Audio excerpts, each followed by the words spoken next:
it was a book by Neil Gordon called The Company You Keep. And the book itself is written, the entire book is written as a series of emails. And so the adaptation was complicated. The characters were all there, the plots were all there, and then some. I mean, the book is, you should read the book if you enjoyed the movie. There's a lot of other sort of side plots that happen, but because it was not a straightforward narrative, I think the actual adaptation process for us, I mean, it was a long we read it in 2004 and it's 2013. So it was a long process to sort of get it to the place and hone it into focusing on the themes that we really wanted to focus on.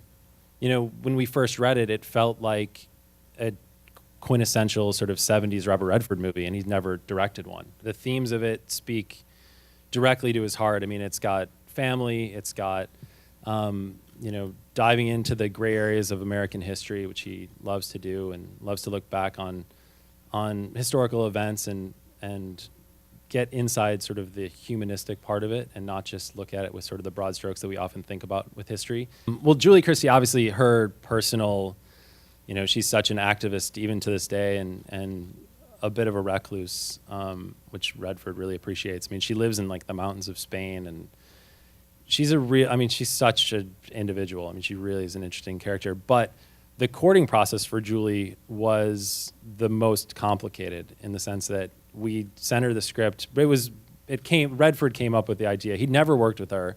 They came up with the business in the same sort of era. They share passion for activism and they both have a sort of a slight not disregard, but neither of them live here. Neither of them really sort of connect with Hollywood. And so I think he found that really attractive. But we sent her the script, and the great thing about Julie is she tells you exactly how she feels. And she came back with like a 2-page handwritten letter about why she's not really an actress, why she's wrong for the role, why she never wants to work again, and why thank you, but no. And so 2 months later, after like calling her and courting her, we finally sort of cracked through, and we're obviously thrilled that we did. But it was a challenge, certainly. She is not one that you can't sweep her off her feet. Casting an 11-year-old is always difficult, but we did an exhaustive, we shot the movie in Canada.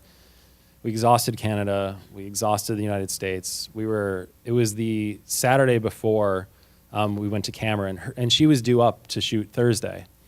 And we had rehearsal with Shia and Susan on Saturday late evening, and afterwards we were wrestling between two girls. And sort of Redford went back to his room, and we all just sort of like, we were supposed to have made the decision on Friday, and of course we didn't. And so Redford went back to his room and ordered room service and threw the TV on to sort of clear his mind. And what came on was America's Got Talent.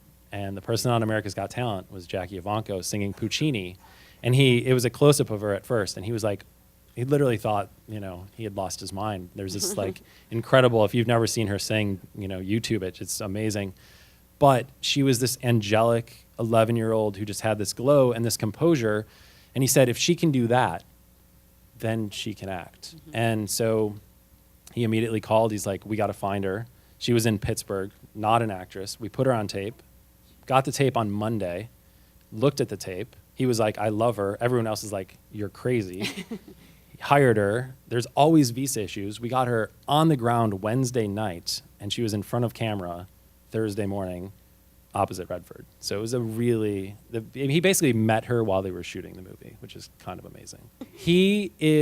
He's not the most hands-on director anyway. He loves to give actors sort of latitude, and he loves to let them work and find their process. So when he's actually in the scene, it's not that much different than when he's just directing. I think he's a guy who operates on instinct. He started as a painter, and he's an artist at heart, and he's very instinctual. I think All the President's Men it was the height of journalism, if you will, and I feel like we're not at the height of journalism right now, and it's a very challenging field to be in, and I think what's tough for journalists right now, and again, I don't mean to speak for your. But what we wanted to depict was what's difficult is there's with the internet, with Twitter, everybody at some point is a journalist in a way. Like anyone can blog, anyone can sort of put a story out there, and his character does represent that generation, but it's also a little bit of a throwback to a guy who does the research and does pound the pavement and was inspired by All the President's Men, by the Woodward and Bernsteins. And there was a lot of talk with Shia about that movie. He studied that movie. That sort of tenacity of journalists, they still exist. It's just harder for them.